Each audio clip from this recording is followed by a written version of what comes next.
Welcome to a video I completely forgot I even had planned to do last time when I recorded. Precepts episode 16 should be uploading right now. This is as you probably read from, because I'm gonna put it in the description. This is part 1 of 8 for reading A Christmas Carol, the annotated, much shorter version that Charles Dickens did for public readings. We read this in our reading class, and now I'm going to read it for a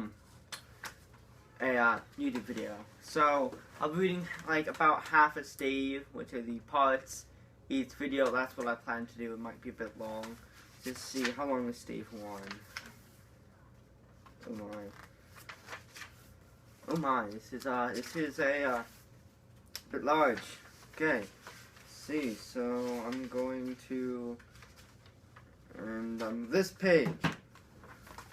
So to make myself able to do that, I'll put a card right here to tell me this is the last page I'm reading. Now I will start. So, Christmas Carol by Charles Dickens, condensed by Dickens for his public readings. Stave 1, Marley's Ghost. Marley was dead to begin with. There was no doubt whatever about that. The register of his burial was signed by the clergyman, the clerk, the undertaker, and the chief mourner. Scrooge signed it. And Scrooge's name was good upon change for anything he chose to put his hand to. Old Marley was dead as a doornail. Scrooge knew he was dead? Of course he did. How could it be otherwise? Scrooge and he were partners for I don't know how many years. Scrooge was his sole executor, sole administrator, his sole assign, his sole residuary legatee, his sole friend, his sole mourner. Scrooge never painted out old Marley's name, however. Yet there it yet stood, years afterwards, above the warehouse door, Scrooge and Marley. The firm was known as Scrooge and Marley. Sometimes people new to the business called Scrooge, and sometimes Marley. He answered to both names. It was all the same to him. Oh, but he was a tight-fisted hand at the grindstone, was Scrooge. A squeezing, wrenching, grasping, scraping, clutching, covetous old sinner. External heat and cold had little influence on him. No warmth could warm. No cold could chill him. No wind that blew was bitterer than he. No falling snow was more intent upon its purpose. No pelting rain less open to entreaty.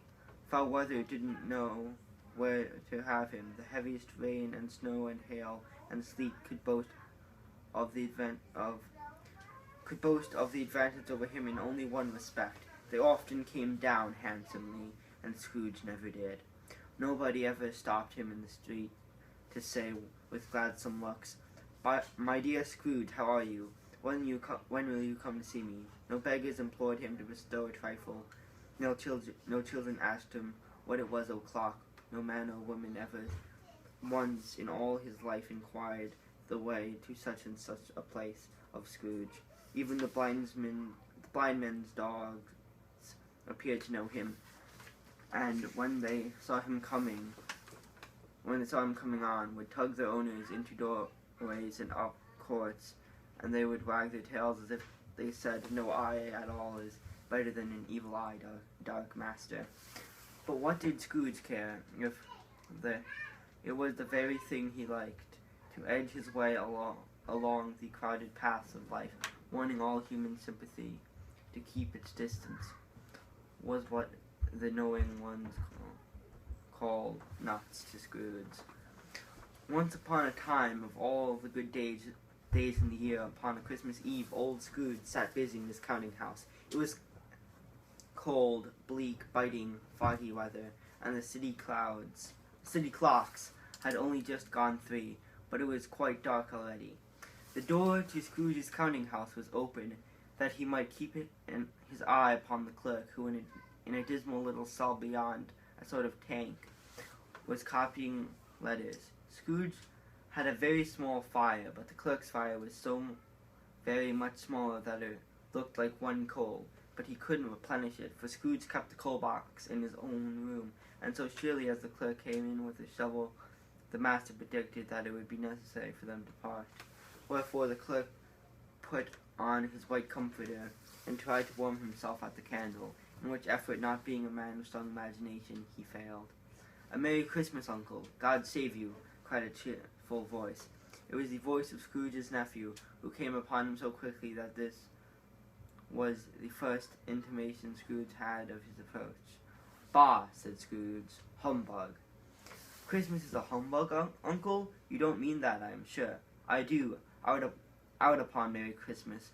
What's Christmas time to you but a time for paying bills without money, a time for finding yourself a year older and not an hour richer, a time for balancing your books and having every item in through a round dozen of months presented dead against you. If I'd my will, every idiot who goes around with Merry Christmas upon his lips should be boiled in his own pudding and buried with a stake of holly through his heart. He should." "Uncle!" "Nephew, keep Christmas in your own way, and let me keep it in mine." "Keep it, but you don't keep it." "Let me leave it alone, then. Much good may it do you, much good it has ever done you." "There are many things from which I might have derived good, but which I have not profited. I dare say Christmas among the rest. But I am sure I have always thought of Christmas time when it has come round, apart from the veneration due to its sacred origin. If anything belonging to it be called apart from that as a good time, a kind, forgiving, charitable, pleasant time, the only time I know of in the long calendar of the year, when men and women seem to be one consent to open their shut-up hearts freely, and who think of people below them as if they really were fellow travelers to the grave, and not another race of creatures bound on other journeys. And therefore, uncle, though it has never put a scrap of gold or silver in my pocket, I believe it has done me good, and will do me good, and I say God bless it." The clerk in the tank involuntarily applauded. "Let me hear another sound from you," said Scrooge, and you'll keep your Christmas by losing your situation. You're quite a powerful speaker, sir," he added, turning to his nephew. "I wonder you don't go into Parliament." "Don't be angry, uncle. Come, dine with us tomorrow." Scrooge said that he would see him. Yes, indeed, he did.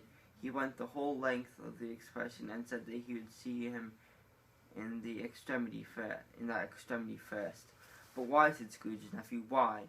Why did you get married?" "Because I fell in love." "Because you fell in love?" Scrooge growled, as if that was the only one thing in the world more ridiculous than Merry Christmas. "Good afternoon." "Nay, uncle, but you never came to see me before that happened. Why give us a reason for not coming now?" "Good afternoon." "I want nothing from you. I ask nothing of you. Why cannot we be friends?" "Good afternoon." "I am sorry with all my heart to find you so resolute. We have never had any quarrel, to which I have been a party, but I have made this trial in homage to Christmas, and I'll keep my Christmas humor to the last. So a Merry Christmas, uncle." "Good afternoon." "And a Happy New Year." "Good afternoon." His nephew left the room without an angry word notwithstanding. The clerk, in letting Scrooge's nephew out, had let two other people in. They were portly gentlemen, pleasant to behold, and now stood with their hats off in Scrooge's office. They had books and papers in their hands, and bowed to him. "Scrooge and Marley's, I believe," said one of the gentlemen, referring to his list. "Have the pleasure of addressing Mr. Scrooge or Mr. Marley?" "Mr. Marley has been dead these 7 years. He died 7 years ago this very night." "At this festive season of the year, Mr. Scrooge," said the gentleman, taking up a pen, "it is more than usually desirable that we should make some slight provision for the poor and destitute, who suffer greatly at the present time. Many thousands are in want of common necessaries. Hundreds of thousands are in want of common comforts, sir." "Are there no prisons?" "Plenty of prisons, but under the impression that they scarcely furnish Christian cheer or mind or body to the unoffending multitude. A few of us are endeavoring to raise a fund to buy the poor some meat and drink and means of warmth. We chose this time because it is a time of all others when want is keenly felt and abundance rejoices. What shall I put you down for? Nothing. You wish to be anonymous? I wish to be left alone. Since you ask me what I wish, gentlemen, that is my answer. I don't make myself merry at Christmas, and I can't afford to make idle people merry. I help to support the prisons and the workhouses. They cost enough, and those who are badly off must go there. Many can't go there, and many would rather die. If they would rather die, they had better do it, and decrease the surplus population. At length, the hour of shutting up the counting house arrived. With an ill will, Scrooge dismounted from his stool, tactfully admitted that the fact of the expectant clerk in the tank, who instantly snuffed his candle out and put on his hat. "You want all day tomorrow, I suppose. If quite convenient, sir. It is not convenient, and it is not fair. If I was to stop half a crown for it, you'd think yourself mighty ill-used, I'll be bound. Yes, sir. And yet you don't think me ill-used when I pay a day's wages for no work. It's only once a year, sir. Poor excuse for picking a man's pocket every 25th of December, but I suppose you must have the whole day. Be here all the earlier next morning." The clerk promised that he would, and Scrooge walked out with a growl. The office was closed in a twinkling, and the clerk, with the long ends of his white comforter dangling below his waist, for he boasted no great coat, went down a slide at the end of a lane of boys 20 times in honor of it being Christmas Eve, and then ran home as hard as he could pelt to play at blindman's buff.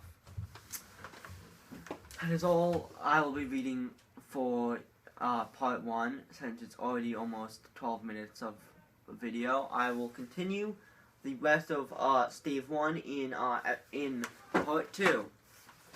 See you later. Next video.